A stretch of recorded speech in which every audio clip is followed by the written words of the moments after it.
So now for the last half of the day, we have Schedler tell us about deformations, resolutions of symplectic singularities. Thank you. And I want to thank the organizers for your very hard work. First of all, the invitation and for your hard work organizing this conference. I see you waking up at 7 every day with the coffee ready and coffee ready again. And we've had a very nice dinner. And, anyway, it's really great to be here. I wish I had been here last week. So let me talk about deformations and resolutions, and I think, so hopefully, some of this material is familiar to many of you, but if you're not familiar and you find, you don't understand what I say, just interrupt and reply to say more. Okay, so let me start with the simplest example of a symplectic singularity.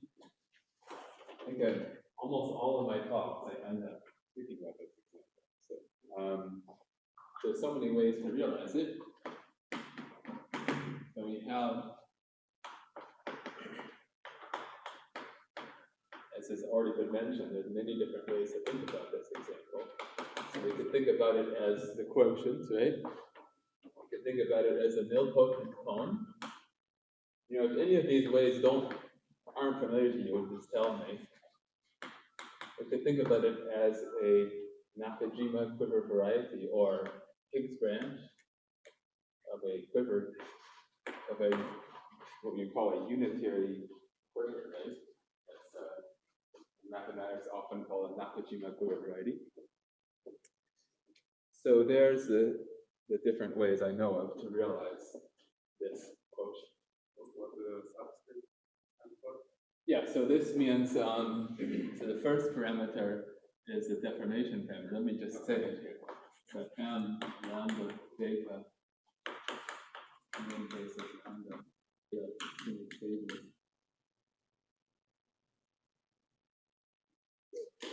Okay, is everybody happy with that? Ah, yes, that is true.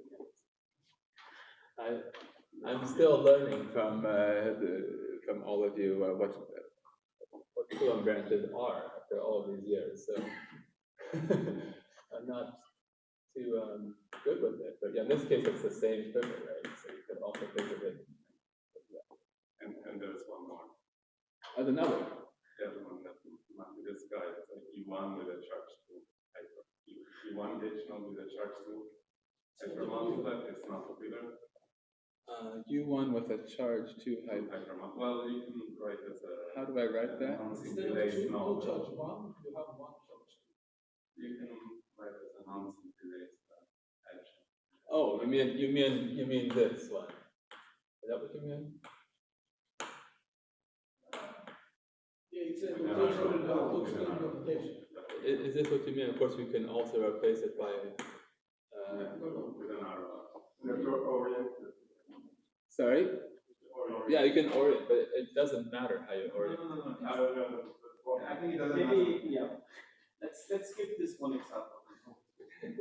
Okay, so. And there will be many more constructions. So you can orient. Infinitely many, yes. You can orient them, but I'm not doing this because the answer doesn't depend on the orientation. To my knowledge. It was a different kind of orientation. Yeah. Oh, I see. Okay. All right. So there's other ways, and maybe even more ways that we realize. But there's some of them. So let me start with from the mathematical point of view, at least representation theory. We'll start with what sort of the first one you would see from that point of view. That would be the nilpotent cones. So let me start with that picture. So I will take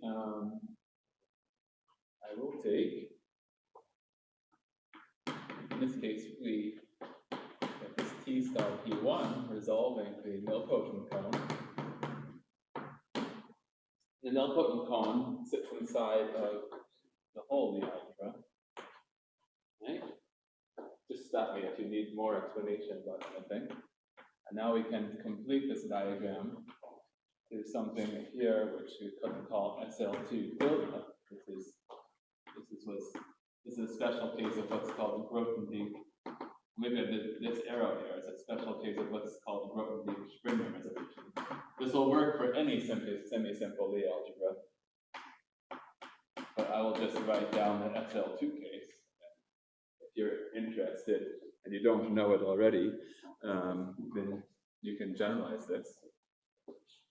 So it's SL2 tilde is a set of pairs.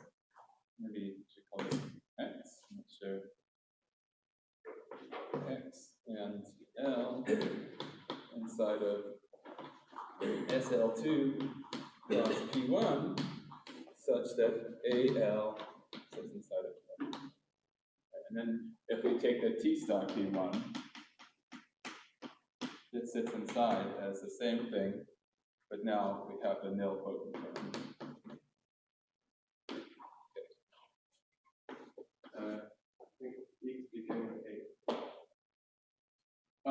Yes, sorry. I was using A. I switched notation from my notes. Yes, always negative. Okay. So this is the picture. Now, let me. So I'm gonna. I don't know. I should have a notation. So this rho maybe for resolution. Then we put the gamma here for Grothendieck, perhaps. And now I'm going to say that, so this is a resolution. So this is, I've talked about this, and other people have talked about this. So this is a resolution. So in fact, a symplectic resolution. So I'm going to call this S also.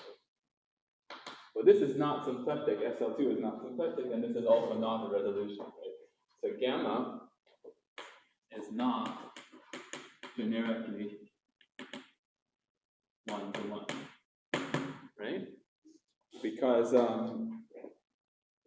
because it's quite simple. So we're going to take a pair here. We're going to take a pair here, X and L, right? And we're going to map it just to X here. So, so for generic X, has two eigenlines, right? So generically 2-to-1. Agreed? Agree with me here? So if we map to the eigenvalue, we can map what we're going to call H. So here H is just H is the diagonal. The diagonal matrices. Yes. H is, well, let me just make it to C for simplicity. I'll map this to C, and then I'll map this also to C. But we can also think of C as C mod Z2. So we're gonna, so this map here, I need to use color for it. So my diagram is getting big. So this map here is XL mapped to the eigenvalue X V is equal to lambda V for V and X. Okay, so this is the eigenvalue. Yeah, but that X is not equal to 2 now. The first line you want X before it's 2 I probably should have stuck with the notation A then. No, but you can just remember.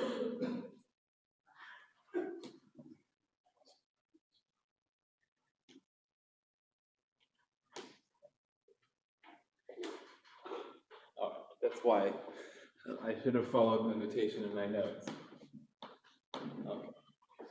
Are we good now? And I guess I got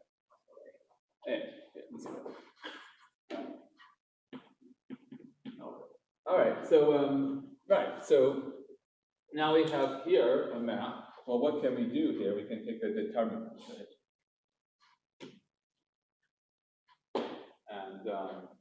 And now the map in orange, or maybe I use green. So green is now, the green map is lambda will go to, we're going to take the determinant. So if we have the eigenvalue lambda, the other eigenvalue has to be minus lambda, so this will be minus lambda squared, right? Agreed? This is a 2-to-1 map. This is 2-to-1. Why the minus? Because if one eigenvalue is lambda, the other one is minus lambda. The trace is 0. Well, the determinant is the product of the eigenvalues. So, right. So this is the picture here, and so we can view this as a family over C. This is a family over C mod Z2, which is also C, and we have a 2-to-1 map. And the fibers over 0, these are the fibers over 0. So these are the fibers. So this will map to 0 in here. This will also map to 0 in here. Okay, so the fibers over 0 are just the right-hand side. Everybody okay with that? So that's the one picture here, and so we get that, so it turns out, in a precise sense, that SL2 tilde is a universal symplectic deformation. So symplectic deformation of T star P1. So in the base is this C, right? And then if we take the other guy, SL2 is a universal Poisson, let's say, because this is not symplectic. Poisson or singular symplectic deformation of the singularity.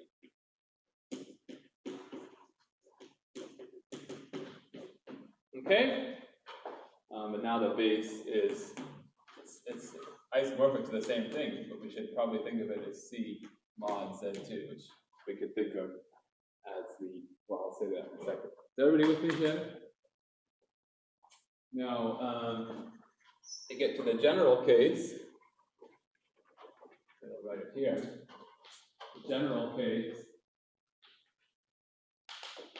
I won't say much about it. So XL2 becomes G, which is a semi-simple complex Lie algebra. And T star T1 goes to T star of G mod B, which is a plurality. G is the Lie algebra, right? This is called the flag variety, that's G mod B.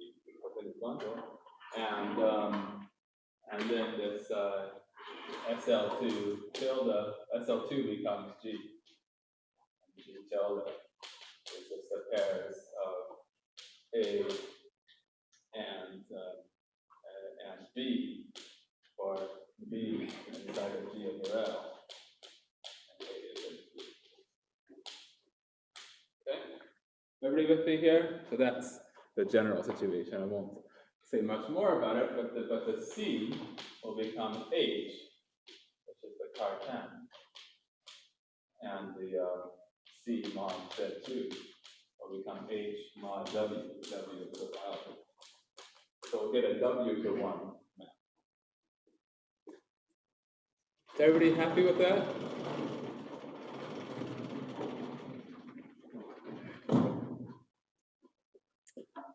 So now let me say something about the quiver point of view here.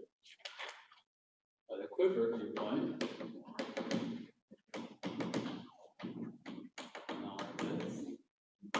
I want to point out that for a general G, there is no quiver viewpoint. But for this SL2 and a general XLN, there is one. But let me do the SL2 case again. And the quiver will be 2, 1, and I say, or you could do any of the other quivers I mentioned up there, if you prefer. And so now we're going to put these parameters here. So we're going to put a lambda and a theta parameter at the gauge nodes. There's only one gauge node here. So we're going to have the family. In this case, I want to look at just the single resolutions. I don't want to look at all the different choices of thetas. I want to fix the theta, but let the lambda vary, so we have a deformation. So I'm going to pick lambda 1 here, and I'm letting lambda vary. So lambda varies, right? Inside of here we have m0, 1. Okay, so this is the notation I had up there. So these are Higgs branches, where you turn on your whatever you call them parameters. So one of them is called an F5 branch. That's why I learned this. I don't know what the other parameter is called. You'll tell me, I'm sure. So this resolves 0, 0. Here we're going to have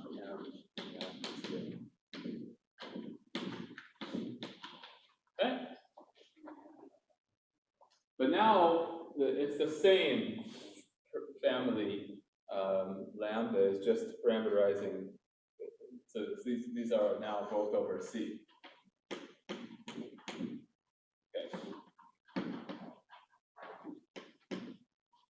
Okay. So now, maybe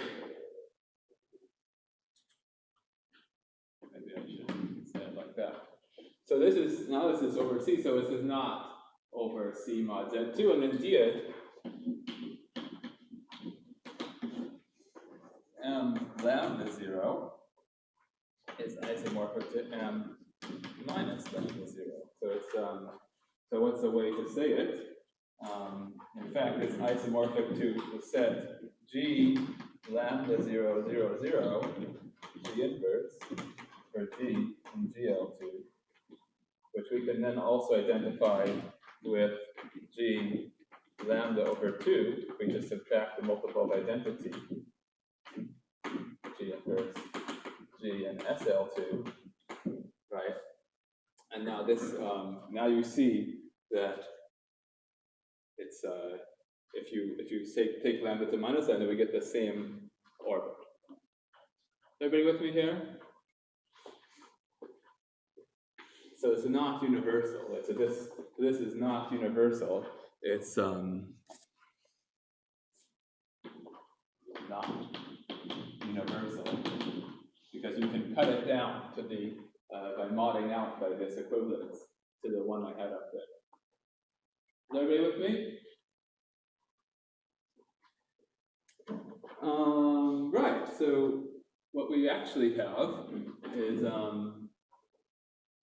so this is actually this family M lambda 0. It's actually SL2 crossed over the universal base. So everything is, any family of deformations by universality is you work up, you change the base. In this case, it's going from C mod Z2 to C. Everybody with me here? Okay.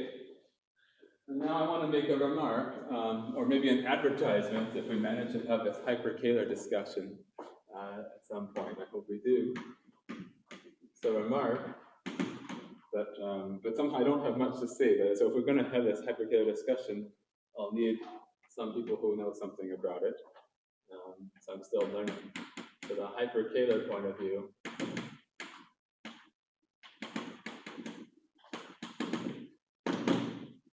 Is that we could think about M lambda theta as isomorphic to, we take a quaternionic or hyperkähler viewpoint, and so now we have a moment map mu h going from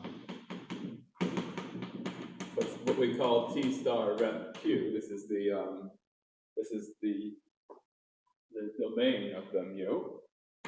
Now instead of going to just C in this case, we're going to go to R3. So we're going to have 3 real moment maps. And now the group that we're going to use is S1.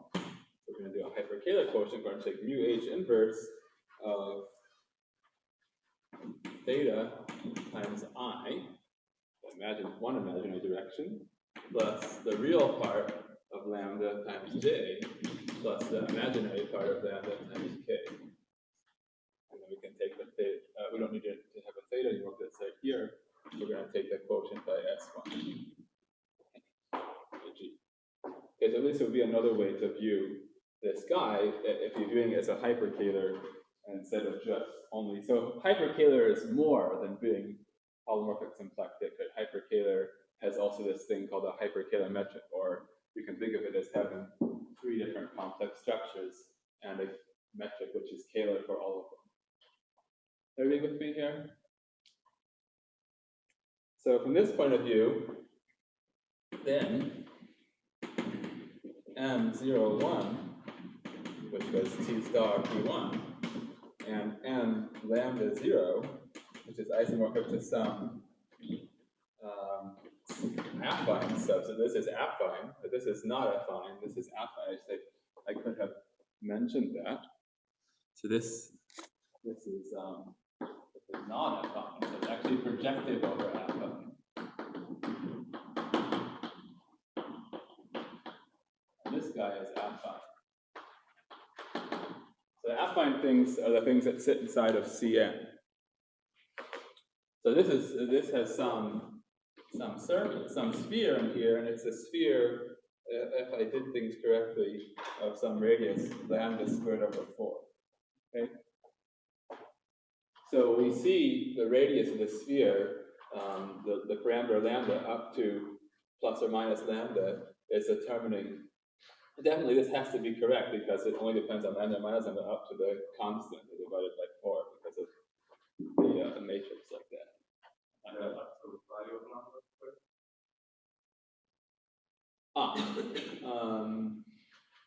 Yes, probably that's correct. Yeah. Or is that us give that square? Yes, but probably you're right. And not theta there. Sorry. There's no theta here. Yeah. I'm just taking theta to be 1. No. Okay. Yeah. Thank you. Yeah. So that's probably true. Okay. So, but anyway, up to the constant, this has to be correct. And then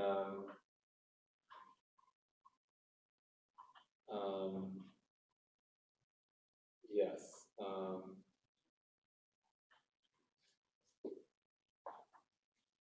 So what I want to say is, so we have in the real locus, we have this sphere, but you can see not just the modulus of lambda, but you can actually see the complex value of lambda in the isomorphism class of the symplectic form. So the symplectic form, you can see both the real and imaginary parts, but when looking at the real locus, we just see. If so, depending on how you write the equation, we'll see this sphere like that. Right, so anyways, my point is that these are related. Well, all I wanted to say is that these are related by hyperkähler rotation. Plus maybe this dilated deform. Okay, is everybody with me here? So when you say M lambda 1 is projective over affine, the affine thing is M lambda 0, right? Yeah. Yeah. Yes, that's true. Projective. It's so it's sorry.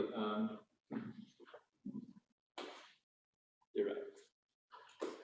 It's not in general affine, so I should have gotten it over here. This one is not affine, but yeah, you're right. So this is something I meant to say earlier, that this is in both cases, this map is an isomorphism. So this is iso. This map here is an isomorphism away from lambda equal to 0 in both cases. So all of these, so what happens is, basically I should draw a picture. We have some singularity here. We've resolved it in a way that has this non-affine thing in here.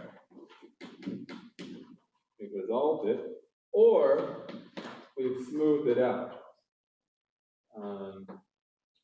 We've smoothed it out to something which is sitting inside of C3. And then up here we have something which is going to be an isomorphism unless we're undeformed, lambda is 0. Okay, so this is actually very important that it's an isomorphism away from lambda equal to 0. Okay. Great, so everything here is affine except for the M01. And to relate M01 to the affine things, you can do a hyperkähler rotation, as my point was. About this hyperkähler rotation. So in the lambda case, lambda comes from the side of the sphere. Then when you rotate, you have to become theta. Then theta you put to 1. So if you put the metric on star P1, then you have to specify the value of theta will control also the sphere. Right. So if we're just looking at the complex symplectic manifold, there's just one of these. It's just a T star P1.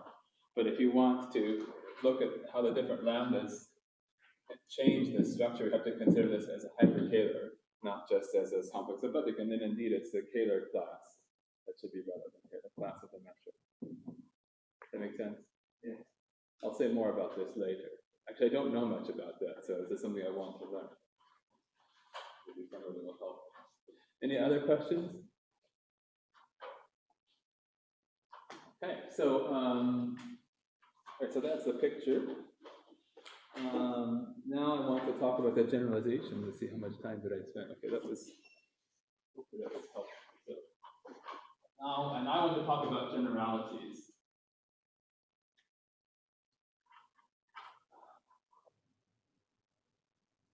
So I'm going to first zoom out to the most general setting and say what I know is true. And then I'm going to go back into the quiver situation, but not just this quiver, any quiver. All right? So then I'll try to say something about an even more general setting after that. Okay, so now let's look at the conical symplectic singularities. Luckily I already had a pre-talk on Monday, so we could say a little bit. That's going to really help me a lot. So, and for those who weren't on Monday, feel free to ask me to give more information. So, so for a general, so in general, in most cases that I'm interested in, that you're interested in probably as well, in most cases, many cases that we're interested in, this is not an issue, but in general, there does not exist some type of resolution or smooth deformation, which I'll call it smoothing. Okay, so we said this on Monday. But what does exist, thanks to, for the deformation case, we have Namikawa, and for the resolution case, it was actually earlier to this famous paper at ECHM on minimal model program. By this, we always have what's called Berger, Tashini, Akon, and McKern.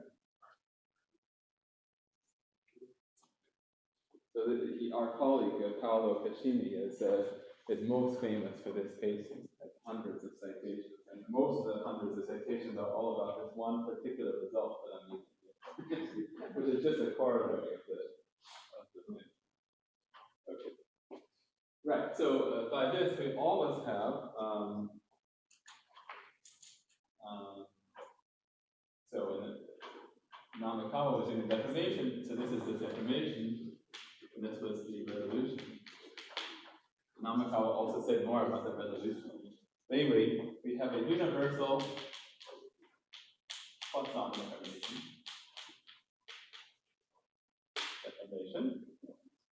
I'm going to call this x, which is sitting over h mod w, and x will be sitting over the 0 here.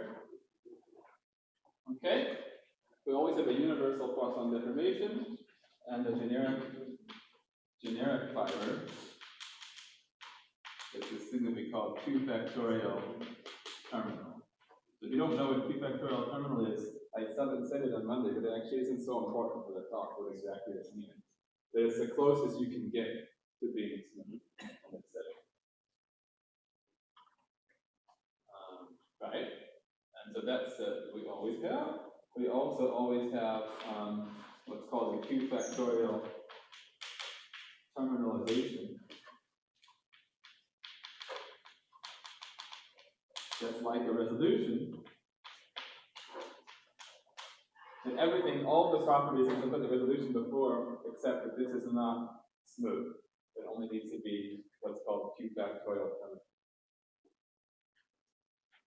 And then we have also the universal Poisson or symplectic. Actually, I can say symplectic. Well, Poisson or symplectic deformation of the x tilde. Call this tilde curly. Okay? We'll always have those things.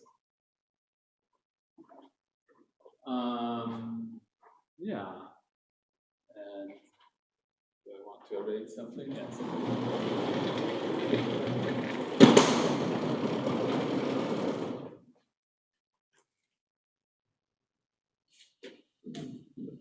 This is a good stuff. So this is about consistent.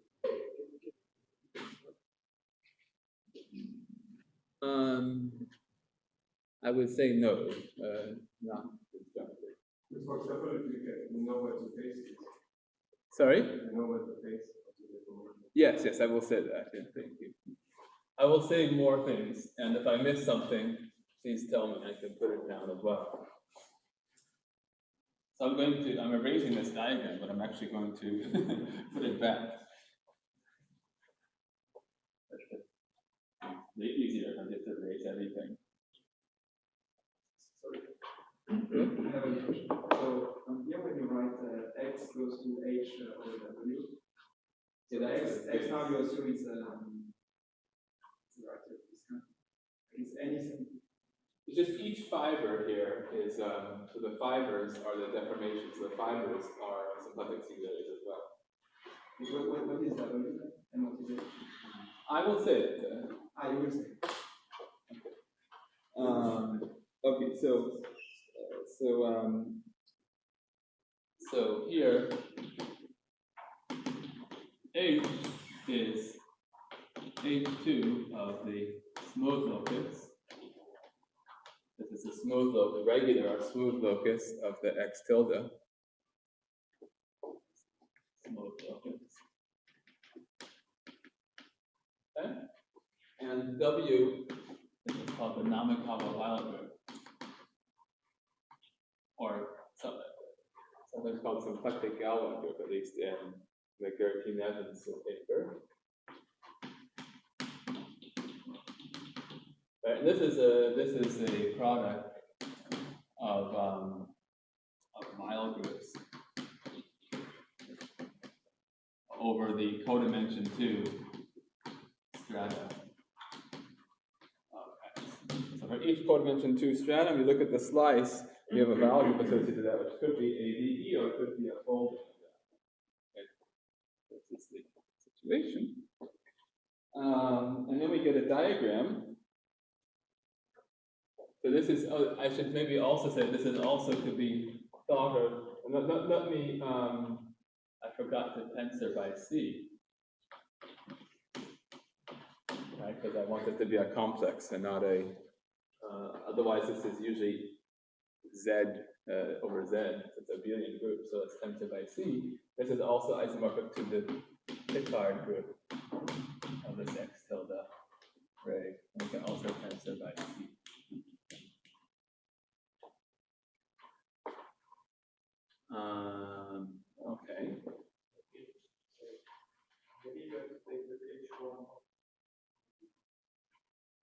Sorry? I think you have to take the H11.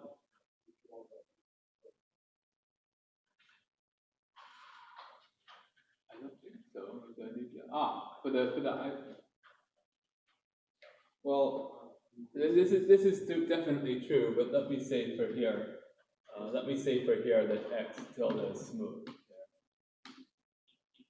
I have to check what generality Namikawa proved this.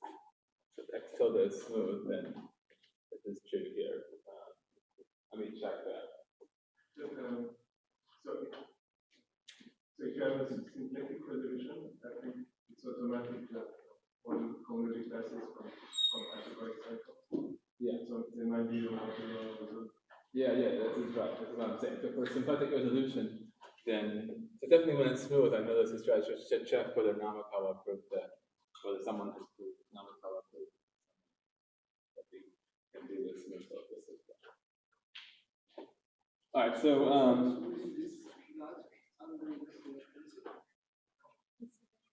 I said if x tilde is smooth, then it will be isomorphic to this Picard, and the Picard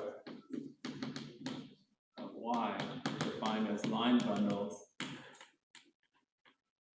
on Y modulo isomorphic. Is that what you're asking, or are you asking something else? I'm asking more than this.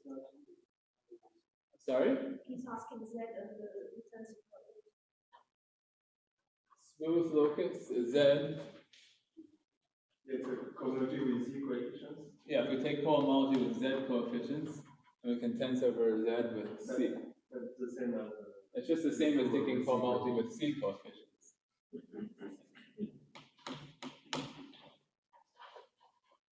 it okay? Anything else? I did that because I was going to do the same thing on this side. But actually, in this case, the case that I'm interested in, we'll get an isomorphism even before transferring by C. But anyway. Okay. So, right. So then, all I want to say is that in this case, so we have a diagram, just like before, x tilde going to H mod W. Inside of here, we have x tilde, x, and then inside of here we have x. This is a resolution, and then this is going. H here and H mod W here. Yeah, this is the W to 1. Okay, so this is also generically W to 1.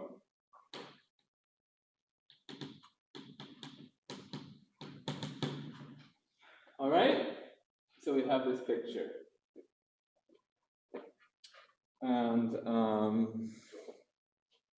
And then I was going to say for resolutions,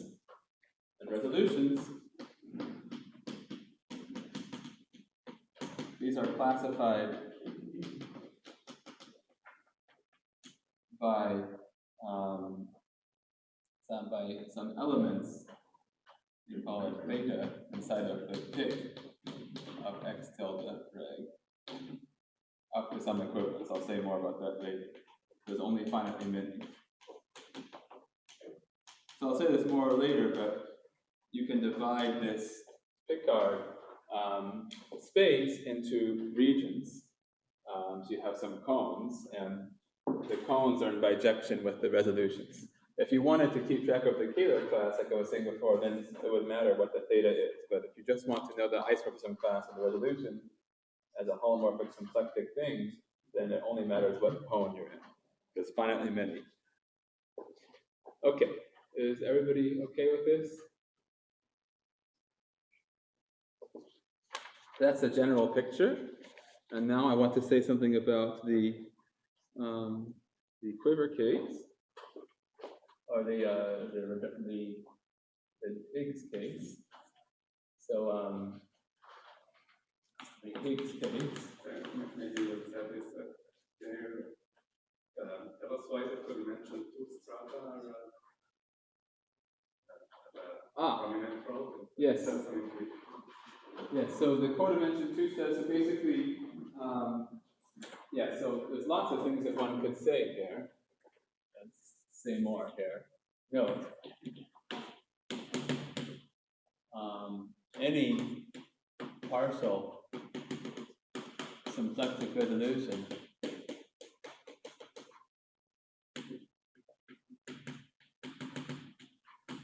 is what's called semi-small.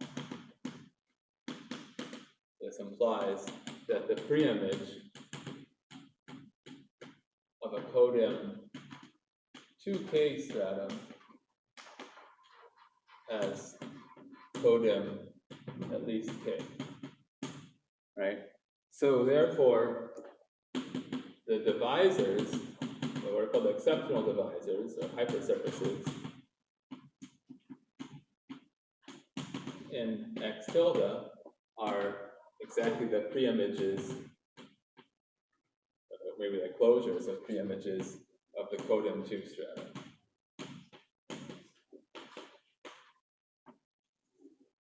That makes sense? So that's why the codim 2 strata are playing an important role here, because we've already mentioned there's a close relationship between divisors and Picard given divisor, you can find a line bundle from that. Does that make sense? Right, there's probably more things I can say, so I'll just leave this blank for now. and talk about the case of Higgs branches.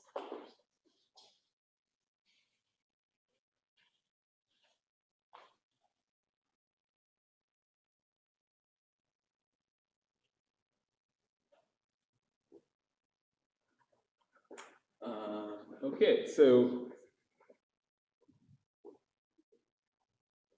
Higgs branches.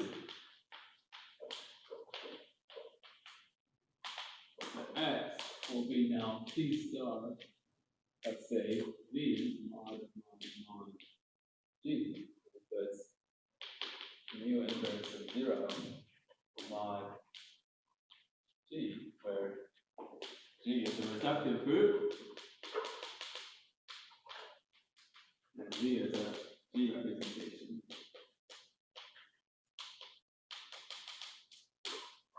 Okay, so this will be, you could talk about also a symplectic representation, replacing T star V by that group. Okay, so the example, of course, that everybody knows is a quiver gauge rate. It's a unitary quiver gauge theory, where we're going to have, something like V1, V2, and now we're going to have G is GLV1 plus GLV2, and V is the from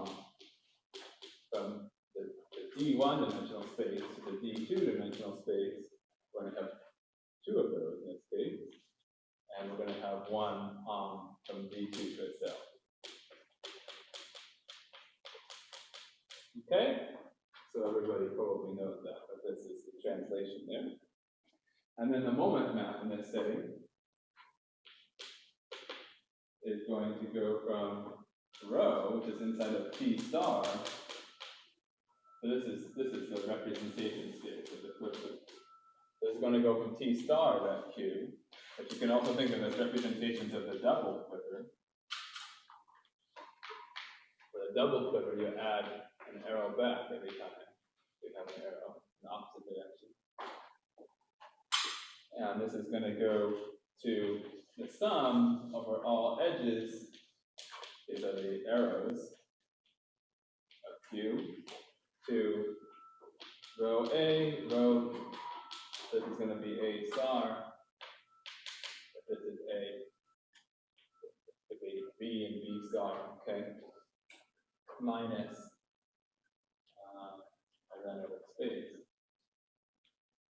sorry about that, forward work, minus rho of A star, rho of A, okay? Will you mention the result with green and the Yes. all possible?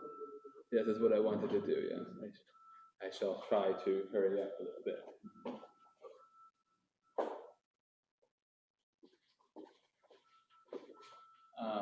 Right.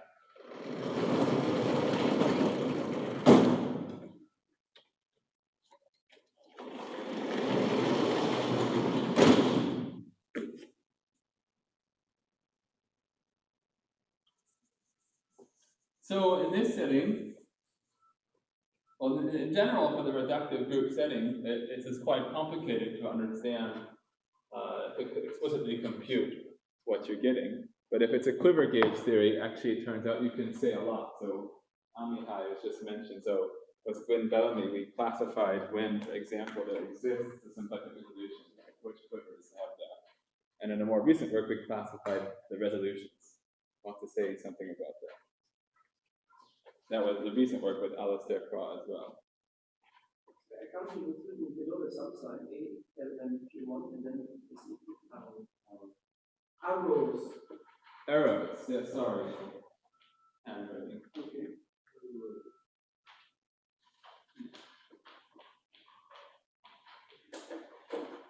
Okay. Now again, it's called a quiver, so you have to call them arrows. Quiver with arrows. Okay, so right now we in the Higgs branch thing, we can take x lambda theta, which is mu inverse of lambda, theta semi-stable mod theta. Okay, so we have this natural family where lambda sits inside of G star G, which is the characters. I'll call this G check tensored over Z C. Okay, and in here we're going to have theta. In this part we're going to have theta. So theta is a character. Okay, and then setting we can talk about that. Okay, so now there's an observation. Was an example, and Braden, Proudfoot, Webster, is that in this setting, if x 0 theta is smooth, and x, more precisely, x theta, we want this map is a symplectic resolution plus a technical condition plus this map from G check tensored, let's say over Q to the Picard group of this guy is an isomorphism. So this map sends a, we call it chi, with a character, to the bundle, which is just a trivial bundle crossed with the character. Tensored with the character. And you take the quotient by G, so you get some bundle on this space. So we have this thing called linearization map, L theta. So this is an isomorphism. Of course, if it's not an isomorphism, then you won't get all of your resolutions necessarily given by varying stability. So if this is smooth and this is an isomorphism, then we get the universal deformation they observed. They didn't prove it, but sort of outline. There's been more detail with the proof in different places.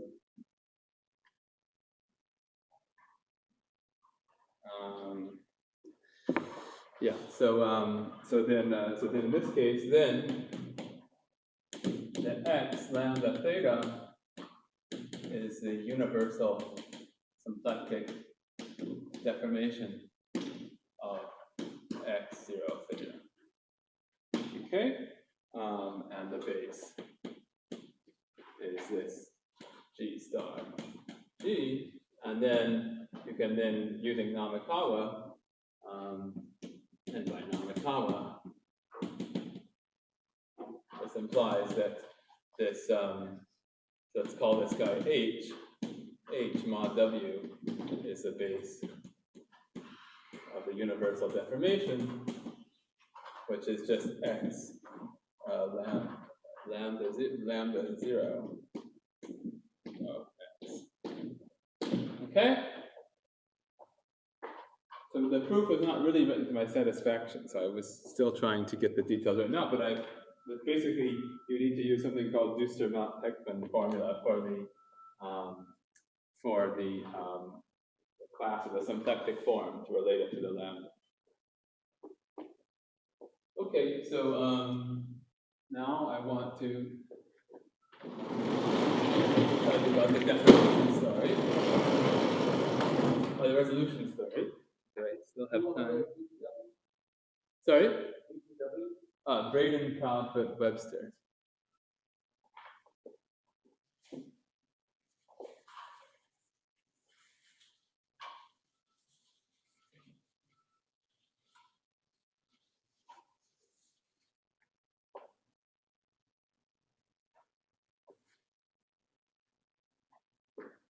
So there's more I could have said.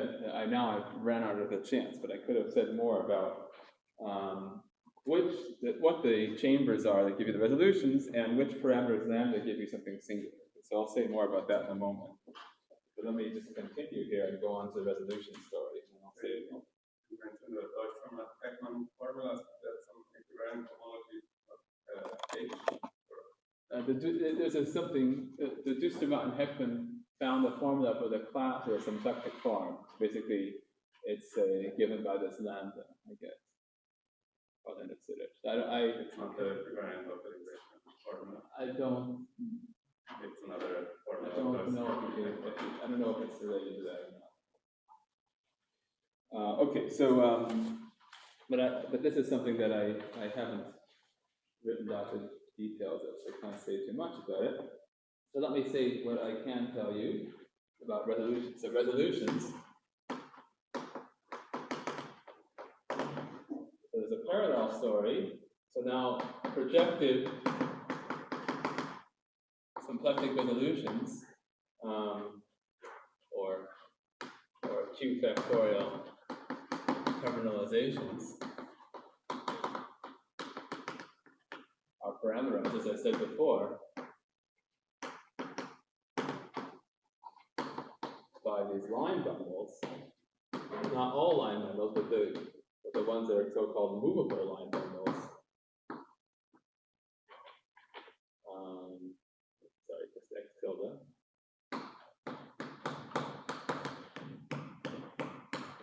So we have the so-called movable line bundles, but and then if we given a movable line bundle, so given E, a movable line bundle,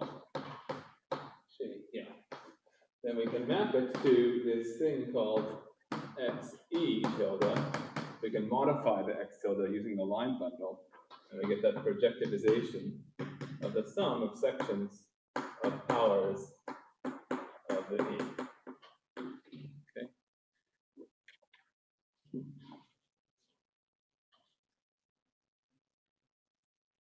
So we have a modification. It's given in this way. The statement is that projective resolutions or are parameterized by these two. This is a projectivization over X of this. The X is affine here, so we don't really have to worry about that. But we take the projectivization of this thing, and the statement is that they're parameterized by these guys. And there are no symplectic resolutions. And then if there are no symplectic resolutions, then we just use Q factorial terminalization instead. So as I said on Monday, if there's a symplectic resolution, then every Q factorial terminalization is a symplectic resolution. So if there aren't any, then we just use this instead. So this is the more general story, but if they happen to be smooth, one is smooth and they're all smooth. Okay? So one is smooth. Only if all are. Somehow all of the different Q factorial terminalizations look the same in terms of their singular. So, okay, so they're parameterized by this, but now note, by something called Veronese embedding. If you've heard of that. Xe tilde is isomorphic to X E tensor some power, say square, tensor any power, tensor any M, where M bigger than or equal to 1. So some of these are isomorphic, but it's just a Veronese embedding that goes you from this to that. And moreover, if, or more generally, if E prime is in the ample cone of this guy, then X tilde E prime is isomorphic to X tilde E. So again, I'm not talking about the Kähler class, if you want to think of it as hyperkähler, then it would distinguish them, but just as polymorphic symplectic or symplectic singularities, these are isomorphic. But those movies. A movable cone. So this is a movable cone. It means that it means that E globally generates outside codimension greater than equal to 2 locals. In other words, there's a map from X tilde to here which is defined outside of codimension 2 locals.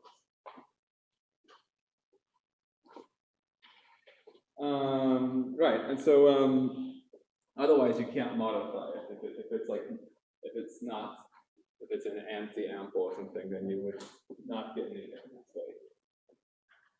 Okay, so that's the situation. So then we actually get that these symplectic resolutions or Q factorial termizations are in one-to-one correspondence with ample cones and this movable of X tilde tensor Z, let's say R. So you want to think about this as a real space. We're going to have some picture here, movable, the realization of it. And we're going to have some lattice points. These are these. This is the ample cone of some resolution here. So all of these give you the same resolution. Okay? Now, I'm sorry, I've gone over time. Let me state a theorem. Only I requested it. So I state a theorem. And maybe you'll let me say more after that, or if not, I'll just take questions.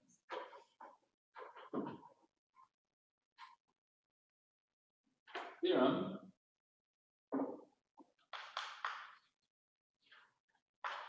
Now let me draw myself. I should advertise to people, right? It's nice.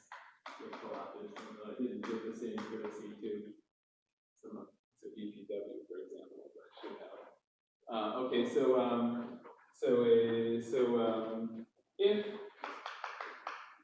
R inside of G star G is a union, and now I want, so I want to do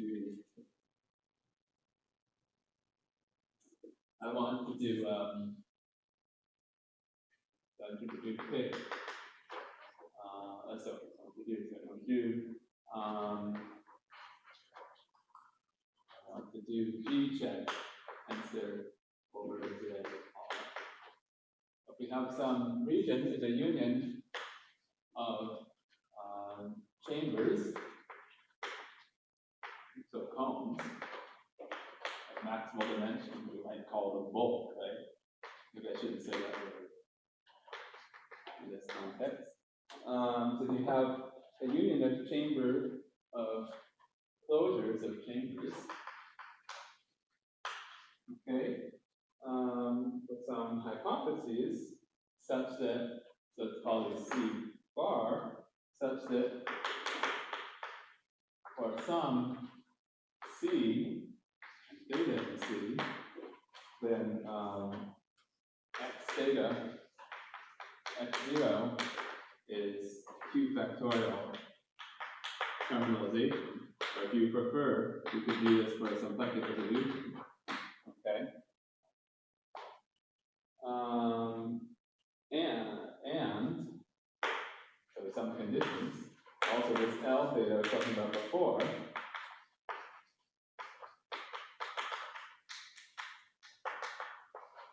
Is an isomorphism. And also some technical condition that for internal walls of R, we have a good the map to the boundary on the wall is what's called a flip. So I don't know what that means. Basically, you're contracting things. The code mentioned at least two in here. Then we have some technical condition.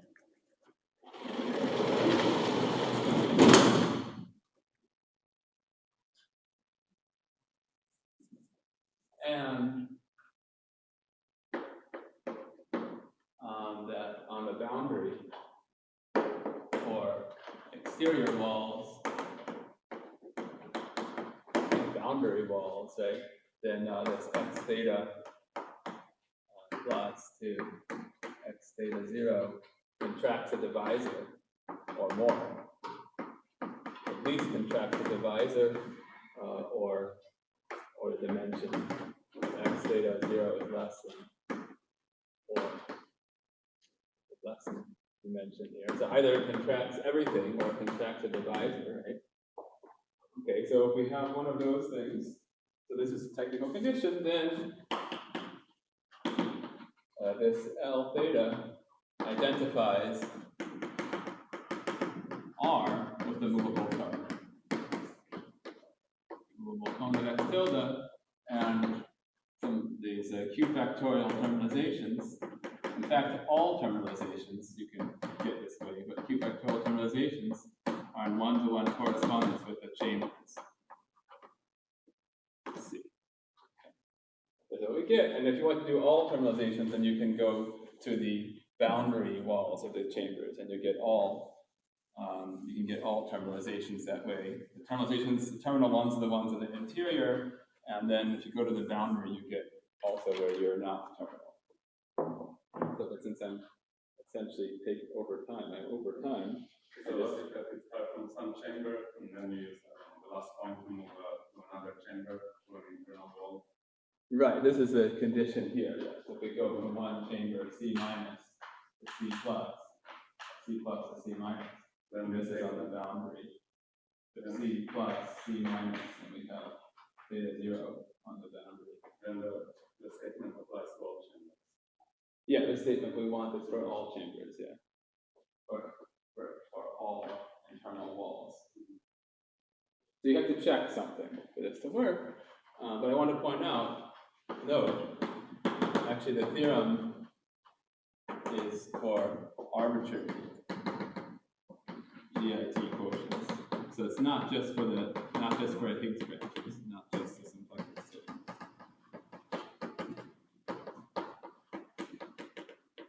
And you don't have to be Q factorial terminal either. So there's a more general statement, the actual theorem. Let me say it this way, the actual theorem. I've sort of given it in the symplectic setting. The actual theorem is more general. But now I just want to say that my last thing I wanted to say, since I'm going way over time, is the hyperkähler interpretation out of all this should be that somehow, okay, so different theta in the ample cone of some resolution give different Kähler classes of the Kähler form. This is the Kähler form inside of H2 of x tilde, right? And so if we're looking at hyperkähler things,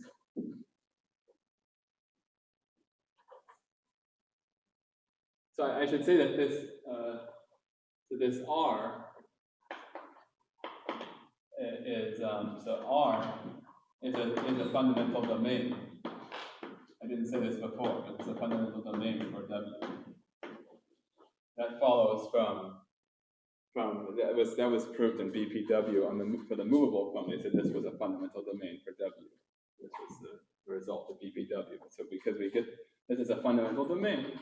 Okay, so now I want to say this is a hyperkähler interpretation that becomes different one. So the moduli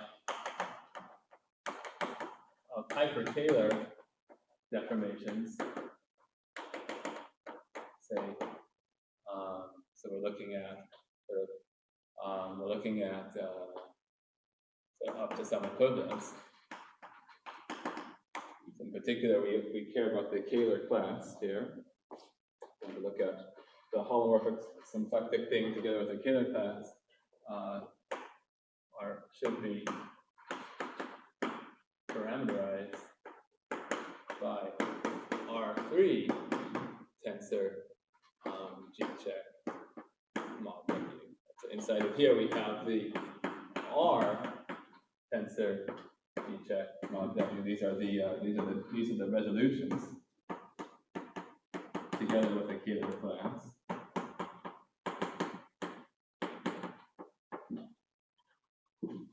And then inside of here we have the complex ones.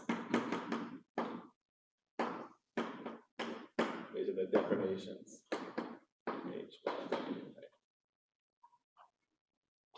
So I should stop there. Thank you.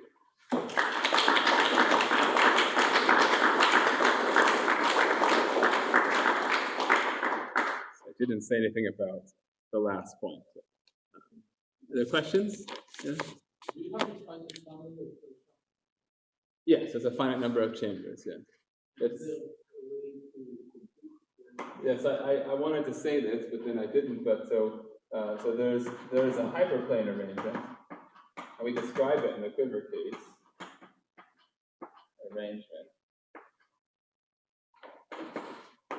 in say R or Q tensor over Z with G check, and so this region R, the chambers are just the components of the complement. And these hyperplanes are, in the quiver case, we're able to prove the hyperplanes are really just the roots, the root hyperplanes for the roots less than your dimension vector, such that the difference, so your decomposition into root plus the dimension minus the root, both of those are roots. So this root hyperplanes for decompositions of your dimension vector into two roots. And then we can say which roots give you the interior chambers, interior walls, and which ones give you the boundary walls, just by saying whether the pairing is between the root and the complement is minus 2. Tell you around the boundary. So we can very explicitly tell you what they are for the quiver case. This is a finite hyperplane arrangement. So in particular, the resolutions are parameterized by R, the chambers that are in R, which are just the total number of chambers of the arrangement modulo W. So I'm going to write that here. The number of Q factorial parameterizations in this case is equal to the number of regions of the hyperplane complement,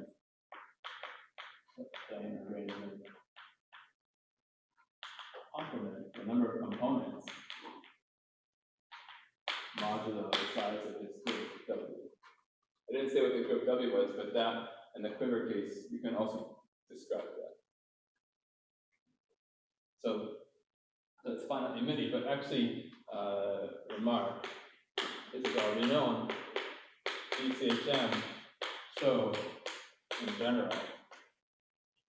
that the movable cone has finitely many chambers. So this is a very general statement. Any Q factorial terminalization is finitely many chambers. But if you're not in the symplectic setting, then there doesn't have to be a hyperplane arrangement. But it's still always true that you have finite arrangements. Other questions? You say something about 81. About what? 81. Oh, 81, yes, I wanted to say that as well. So I don't have time anymore to work out any examples, but I can say what the examples are. So we have a really nice example here. Now we get hyperplane arrangement. So we're looking at, we could think about different ways you could think about it. You could think about the two as being the framing, I guess, or you could think of one of the ones as being the framing. So the hyperplane arrangement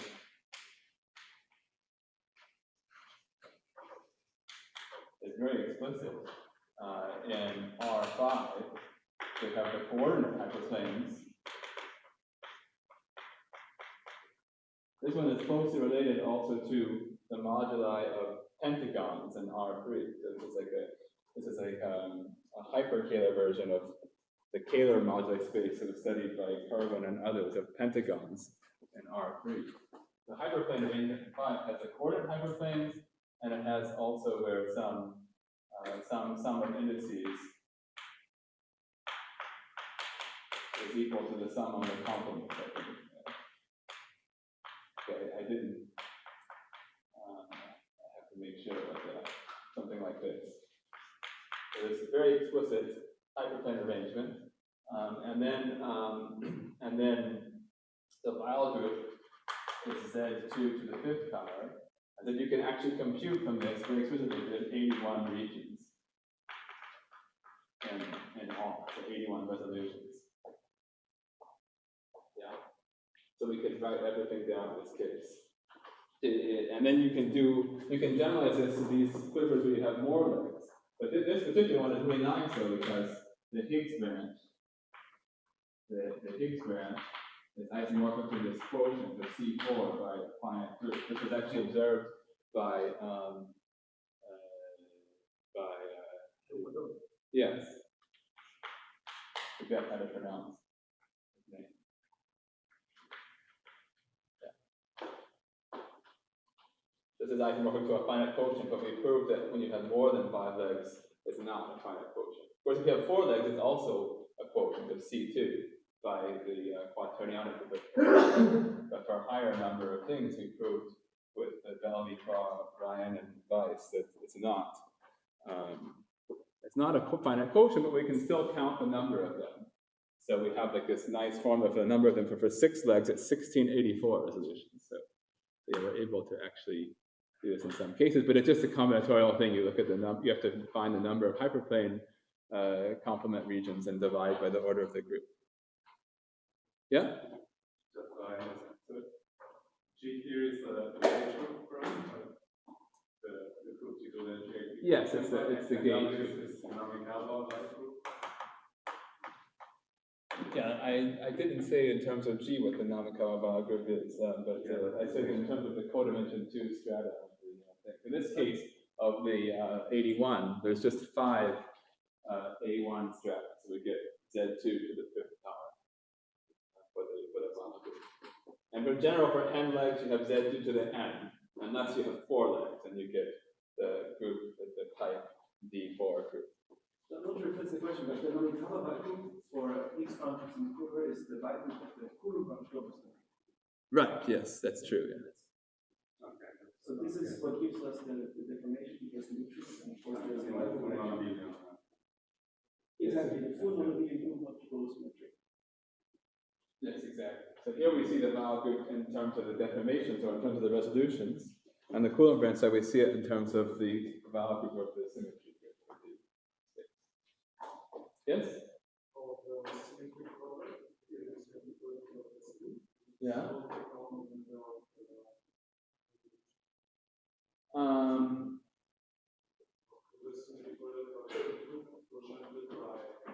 Yes, yes. Yeah, you can find the number there as well, yes. I don't remember the formula, so Gwyn wrote a formula for this, because those are finite quotient singularities. So Wayne wrote a formula in the finite quotient singularity case earlier. So you get the same formula from the quiver point of view. I don't remember the formula off the top of my head. It's just something in terms of the Weil group. Other questions? Well, let's take Travis Okay, again. thank you.